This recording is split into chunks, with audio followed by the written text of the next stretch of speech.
ගාන ප්‍රස්ථාර ගානක් මතම ඔය කට්ටිය ගාන හදලා ඇති කියලා හිතනවා. නැත්නම් වීඩියෝ නතර කරලා හදන්න වෙලාවක් නැහැනේ. මේ නතර කරලා හදන්න මේ දැන් මම ගාන හදන්න පටන් ගන්නවා. හරි. මේ එනම් මිනිසෙක් සරල රේඛීය මාර්ගයක v නියත වේගයකින් ගමන් කරයි. b නම් මිනිසෙක් v නියත වේගයෙන් වෘත්තාකාර ගමන් මාර්ගයක ගමන් කරනවලු. මේකත් මේ ප්‍රස්ථාර ගානක්ම තමයි. දෙකම ප්‍රස්ථාර ගණන් දෙක. අනිත් කන්නුත් හදනවා. මම නිකන් අර ප්‍රස්ථාර ගණන් පැටලෙනවා වගේ තියෙන හින්දා මේ ගෙනාවේ. සාපේක්ෂ ප්‍රවේගය කියන එකත් පොඩ්ඩක් කතා කරගෙනම ගියහැකි මේකේ. මම මේ සාපේක්ෂ ප්‍රවේගයට වෙනම වීඩියෝ එකක් කරන්නම්.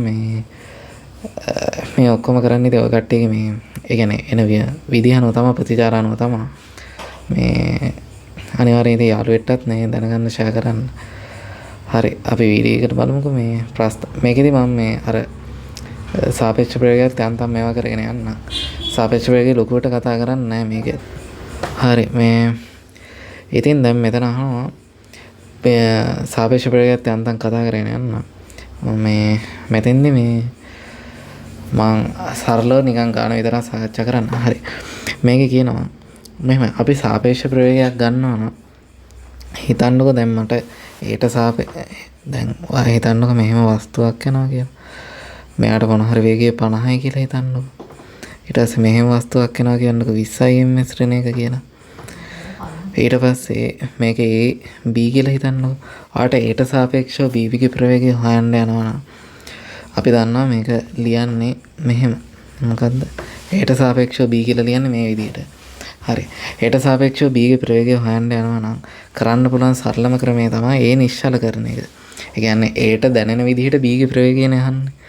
ඊට පස්සේ a නිශ්චල කරලා දාපුවම එයා හිතන්නේ එයා නිශ්චලයි වගේනේ.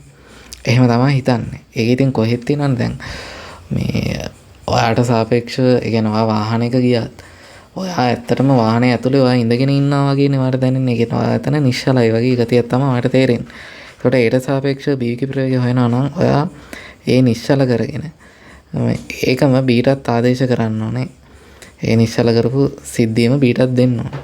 ඒකට ඒට සාපේක්ෂව b ගේ ප්‍රවේගය වෙන්නේ 50 ඍණ 20යි. ඒ කියන්නේ 30යි කියලා. හරිද? 30යි. ඉතින් මේ ඒක තමයි මෙතනක් කරන්න තියෙන්නේ. ඒට සාපේක්ෂව b ගේ ප්‍රවේගය හොයනකොට ආරම්භක අවස්ථාවේදී මේ a නේද සරල රේඛීය යන්නේ නේ. ඊට පස්සේ මම මේක පොඩ්ඩක් ලොකු කරගන්නද. ඒනේ සරල රේඛීය යන්නේ. ඊට පස්සේ මේ a නිශ්චල කරොත් v දැම්මා. මෙයාටත් v දැම්මා. ඒ කියන්නේ a නිශ්චල කරපුවාම අනිවාර්යෙන් ආරම්භක අවස්ථාව බිඳුවේ තියෙන්න ඕනේ. ඒ කියන්නේ මෙයාත් නෑ. මෙයාත් කැපිලා යනවා. මෙයාත් කැපිලා යනවා. උත්තර දෙකකට අඩු වෙනවා. මම මේ වෘත්තාකාර ගමන් පතේ නේ. ඇත්තට මේකනේ වෙනස් වෙන්නේ. මෙයා දිගටම රේඛීය ගමන් මාර්ගගෙන යන්නේ. විශාලත්වය අහන්නේ. දිශාව නෙමෙයි.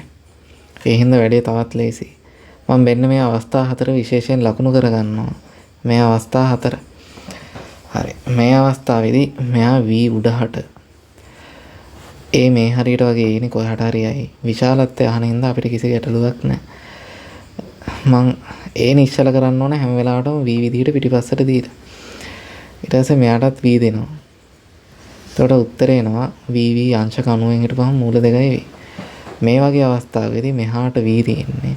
ඒ විදිහට මෙයා කලින් නිශ්චල කරපු හින්දාම මෙහාටත් v 2යි v එනවා.